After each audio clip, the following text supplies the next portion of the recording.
Hello everyone and welcome to the Globex Corp Systems Upgrade Project VoIP encryption demonstration. As you're well aware, the three sites and Azure are all connected via VPN link. These are all encrypted in some way, make, shape or form. If you have a look here, this is a screenshot of one of the Sonic walls. I believe it's the orange site, and it shows the various encryption suites that we're using. So between the sites we've got DES, HMAC and SHA-1 and IKE and IKE v2. In the case of the cloud and the three sites, it's encrypted with an AES 128-bit encryption tunnel. Further to this, 3CX itself, which is the VoIP client that we will be using, has a tunneling protocol of its own. So even if someone somehow does manage to get into our network and gain access to the packets, they still will not be able to listen in on your phone calls. Those will be encrypted themselves. Further to this, 3CX also requires authentication in the form of username and password for every single call. This means that if you have a look and we go in here and we go to configure accounts and we look at my account, there's an ID there and a password. Without those, it means that a call cannot be made. More to this, if we have a look in here, this is the dashboard of the main server. If we go into settings and we have a look at security, there's various anti-hacking measures that are in place. So if somebody fails authentication a number of times, that IP list will be put on a blacklist. Same for DOS attacks, which can, register as requests. Again, they'll be put on a blacklist if they go over a certain amount. And this is set up in this particular case for 86,400 seconds, which is about 24 hours. You can make that as long as you want. Essentially you could extend that out till pretty much the end of time by just putting a whole bunch of 9s in there, in which case your blacklisted individual can only be removed from the blacklist by the system administrator.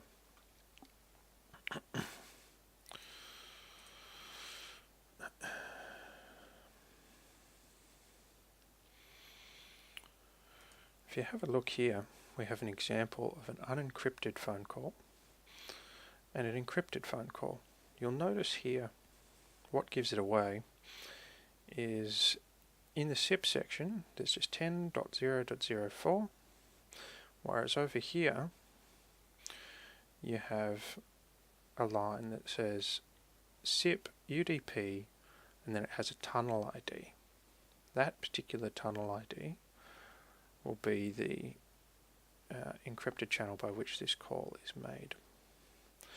We're now going to have a look at an encrypted call between the Wagga Wagga and Albury sites and an external soft phone that I have on my person.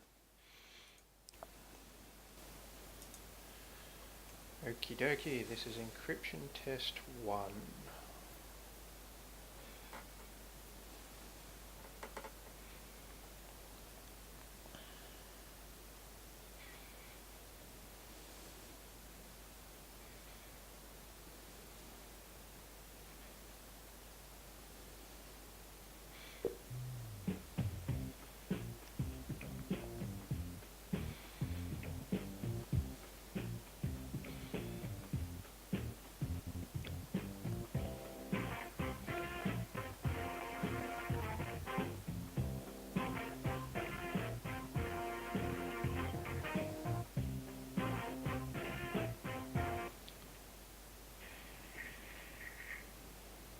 Hello.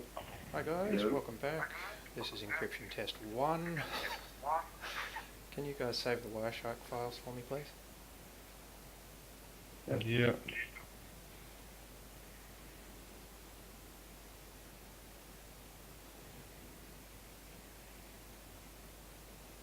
Saving it. So you got slot capture. Yep. I could say too late if you didn't, because I already did just then. Chuck that up on the screen.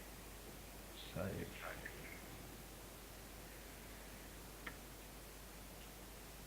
Done. Uploading. Yep. Thank you very much. What are you thinking about it? Oh, it is. Thank you very much, George. And I'll end the conference now. Thank you very much, guys. Aaron.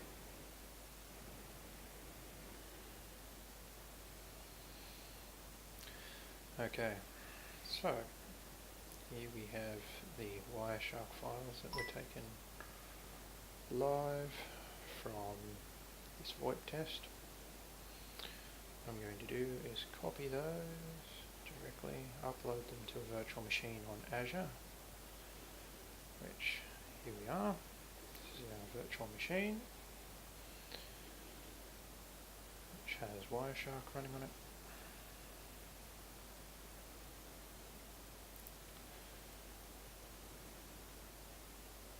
And what we're going to do is shut it down, just close down our existing Wireshark. Run there,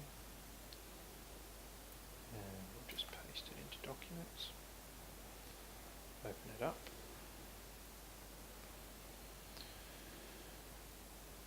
And sort it by protocol.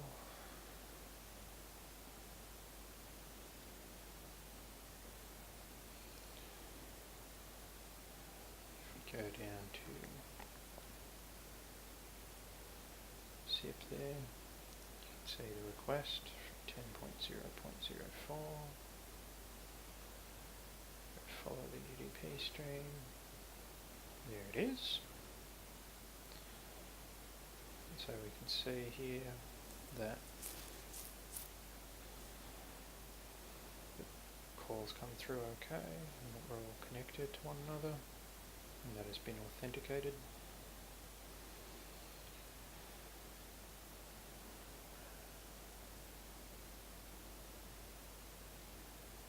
I then go to telephony and VoIP calls, nothing comes up, and that's because this call is encrypted. I'll just stop recording there for a minute. Okay, so let's have a closer look at this.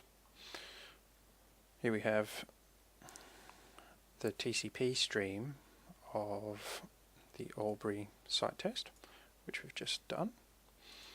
And if we look at it, we can see here that there's the proxy authentication that's required, and it's routing him through SIP Globex VoIP 1, which is our tunnel, and that's all happening all well and good. If we go down, you can see here from encryption, so it doesn't mention the other caller IDs, so it might know that George is receiving a call if a hacker was to intercept this packet, but he wouldn't know who the other parties are, and all of the passwords are encrypted. To demonstrate that a bit further, what we're going to do is we're going to have a look at some of the application data. So there's our SIP there. If we go down a bit more, where are we? SIP TLS. There it is. So this is another SIP here for one of the other callers. There's the caller ID. If I open up this and I say follow TCP stream, you can see here that it's entirely in gibberish, and there is no way in hell that anyone is going to be able to read that. And if somehow by some miracle they got into our network, they still wouldn't be able to play back your calls. I can demonstrate this by showing you here. So if we go to telephony, go to VoIP calls, nothing pops up. can't detect it and it can't reassemble the stream. But I'll show you what happens if we do this with an unencrypted call. So get rid of that, shut it down, and we'll open up the unencrypted call. Here it is. If I go telephony now and go VoIP calls, ooh, look at that. There's a call there.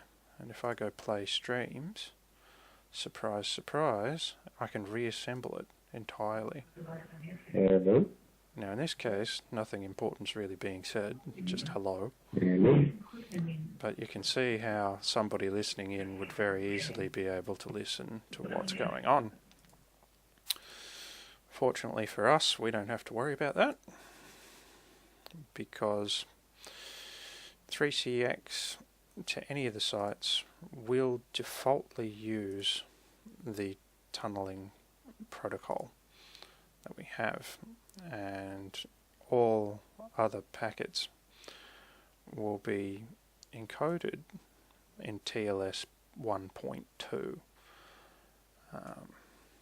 which is very helpful for us.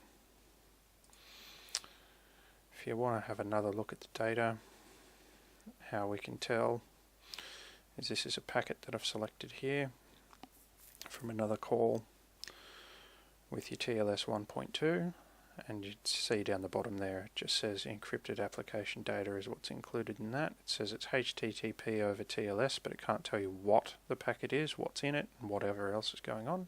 Just that it's encrypted application data, and then it's got a string of gibberish there, and that's what that particular packet looks like. So yes, this is security on 3CX within the network that we're setting up. One final thing that's worthy of note. So, for example, let's say we wanted to make a call to an external number that is not listed. If I try that,